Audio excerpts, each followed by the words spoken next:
बच्चों, आज हम कक्षा 10 विषय गणित अध्याय 1 वास्तविक संख्याओं का भाग 7 अध्ययन करेंगे। यह बोर्ड एग्जाम के लिए सबसे इम्पोर्टेंट टॉपिक है। प्रश्न है कि सिद्ध कीजिए कि √2 एक अपरिमेय संख्या है। तो हम इसके बारे में देखते हैं। तो ऐसे सवाल को सॉल्व करने के लिए सिद्ध कीजिए कि √2 एक अपरिमेय संख्या है। सबसे पहले हम क्या करेंगे, मान लेंगे। माना कि √2 एक परिमेय संख्या है।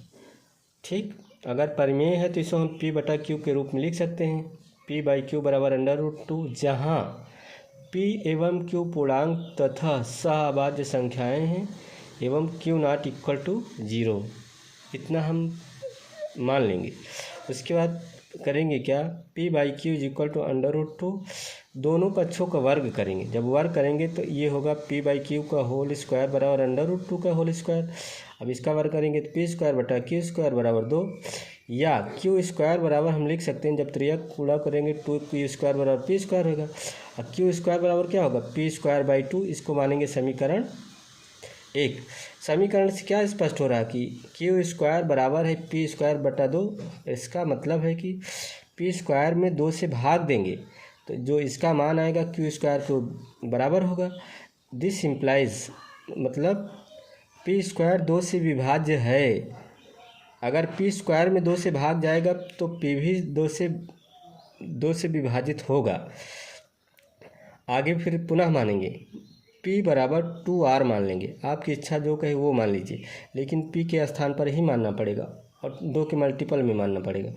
p is equal to r। अब इसी मान को ले जाके यहाँ पे रखेंगे हम, तो q² is equal to p²/2।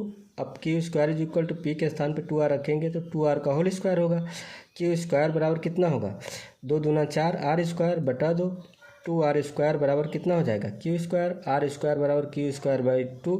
इसको हम मान लेंगे समीकरण 2। समीकरण 2 को देखने से स्पष्ट है कि q² में 2 से भाग चला जाएगा, अर्थात q² 2 से विभाज्य है। अगर q² में भाग जा रहा है 2 से तो q भी 2 से विभाजित होगा। तो समीकरण 1 और 2 से यह स्पष्ट होता है कि p तथा q में, मतलब p में भी भाग जा रहा है, q में भी भाग जा रहा है, लेकिन हमने माना क्या है कि p/q एक सहअभाज्य संख्या, अर्थात दोनों का मासापा 1 होगा, अर्थात 1 के अलावा दोनों में किसी से भाग जाना नहीं चाहिए। लेकिन समीकरण 1 और 2 से स्पष्ट हो रहा है कि दोनों में भाग चला जा रहा है, परंतु इससे इस तथ्य का विरोधाभास होता है कि p तथा q सहअभाज्य संख्याएं हैं। यह विरोधाभास √2 को एक परिमेय संख्या मानने के कारण हुआ है। अतः 1 और 2 से स्पष्ट होता है कि √2 एक अपरिमेय संख्या है।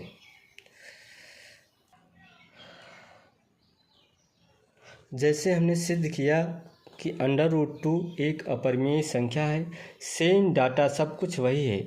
सिद्ध करना है कि √3 एक अपरिमेय संख्या है। इसको हम ऐसे देख लेते हैं। माना √3 एक परिमेय संख्या है, अतः p/q बराबर √3, जहाँ p एवं q पूर्णांक तथा सहअभाज्य संख्याएं हैं तथा q नॉट इक्वल टू 0। अब दोनों पक्षों को वर्ग करेंगे। p/q बराबर √3, p/q का होल स्क्वायर बराबर √3 का होल स्क्वायर, p²/q² बराबर 3, q² is equal to p/3। समीकरण 1, p² 3 से विभाज्य है, p भी 3 से विभाज्य है। पुनः मानेंगे p is equal to 3r।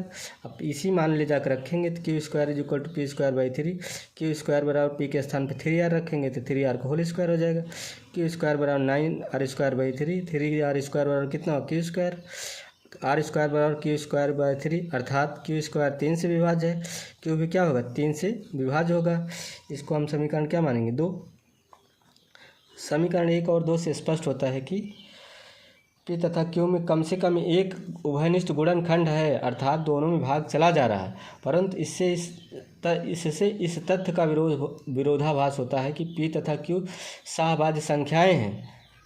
अतः इससे स्पष्ट होता है कि यह विरोधाभास √3 को एक परिमेय संख्या मानने के कारण हुआ। अतः √3 एक परिमेय संख्या है। इसके आगे हम अगले भाग में देखेंगे।